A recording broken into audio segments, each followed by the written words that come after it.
Welcome back to State of the Union. We still do not know which party is going to control the House of Representatives as Western states continue to count votes. Let's go now to a woman who knows that part of the country extremely well, House Speaker Nancy Pelosi, a Democrat of California. Thank you so much for joining me this morning, Madam Speaker. I want to, of course, ask about all of everything having to do with the election, but I want to start by asking about your husband, Paul. How is he doing? Well, thank you for asking. Good morning. Each day takes us closer to recovery. It's a long haul, but he's doing well, comforted by the good wishes and especially the prayers of so many people throughout the country. We thank them all for that. And again, so many have said, I'm going to be sure to vote because this has gone too far. But anyway, he is surrounded by our children and grandchildren and the rest. And the doctors say a little less activity, a little more rest, but thank you. Let me ask you about the fact that right now, as we speak, the Democrats need 14 seats to win control. Republicans need 7. Half of the 20 seats are outstanding. Many of them, half of them, I should say, are in your home state of California. Will Democrats keep the House? Well, we will see when the people have finished speaking and the votes have been counted as cast.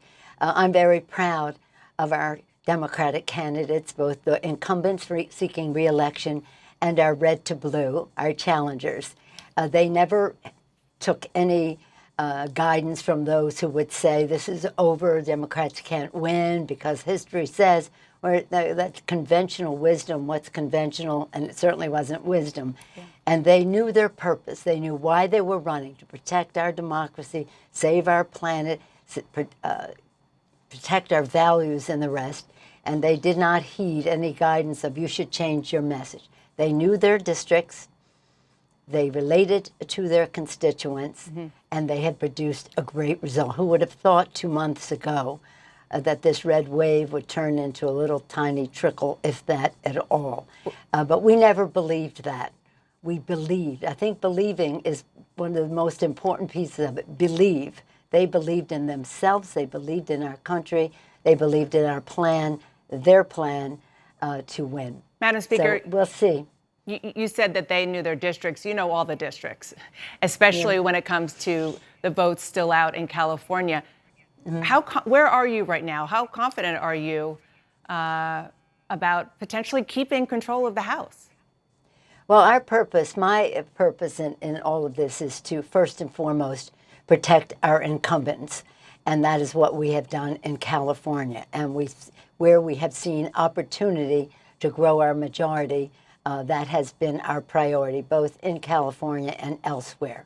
We're disappointed as to what happened in New York because that is a setback in terms of our calculations before. But we'll see. There's so many votes still out. I've said this is like the Olympics, and a half of second you can be gold, silver, bronze, or honored to be an Olympian. So we'll see where this takes us. But I think you see a path to the future that is much brighter than what was predicted by the punditry and those who want us to change our message. You mentioned New York. In fact, 4 of your losses came from a very, very blue state in New York, including your colleague, Sean Patrick Maloney, your fellow leader.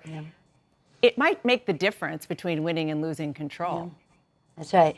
Well, let me first say Sean Patrick Maloney did an outstanding job as the chair of the Democratic Congressional Campaign Committee. He and the team that he assembled deserve a great deal of credit for keeping us with a path. I'm sorry about his loss. It's a big loss to the Congress and the country. But I do want to salute President Biden for his campaigning, President Obama, all of it raising the urgency of the election and the awareness that people must vote and that they shouldn't listen to those who say this is a foregone conclusion because of history, but it's about the future and get out there and vote. What happened in New York? What well, do you think here's what I always say, you know, as a former chair of the California Democratic Party, you have to take every district at a time. You cannot make sweeping overviews the day after the election or within the time of the voting account. Just every district at a time. Our message, people over politics, lower cost, bigger paychecks, safer community, served us well in the rest of the country. Every race has to be analyzed about what happened in that race if you really are going to learn anything rather than draw a conclusion. In the course of the campaigns, when people would ask me about a particular race, I'll say, I don't know. I haven't been on the ground there. Right. I've been on the ground on many of the races, and so I was confident. But it was interesting to me that people would talk about these races who didn't really know what they were talking about, and I think the results are evidence of that. We're still alive, but again, the races are close, and we just, we don't pray for a victory. I grew up in a political family. You don't pray for the victory, but you pray that God's will be done. And on that Sunday, that's what we pray on this Sunday. Madam Speaker, you alluded to this when I asked about your husband, but I just want to ask specifically and kind of point blank about the fact that there has been such extremism, such political violence, and what happened to your husband was horrific. Do you think that had an impact on voters as they cast their ballots? I don't. I know that what people tell me, that's anecdotal, and we always say the plural of anecdote is not data necessarily, but it is a trend in what I'm hearing.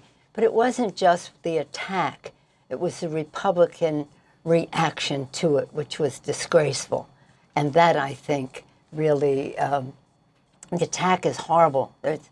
Imagine how I feel as the one who was the target, and my husband paying the price, and the traumatic effect on our family. But that trauma is intensified by the ridiculous, disrespectful attitude that the Republicans, and there's nobody disassociating themselves from the horrible response that they gave to it. So you think that turned further into that? That turned voters off?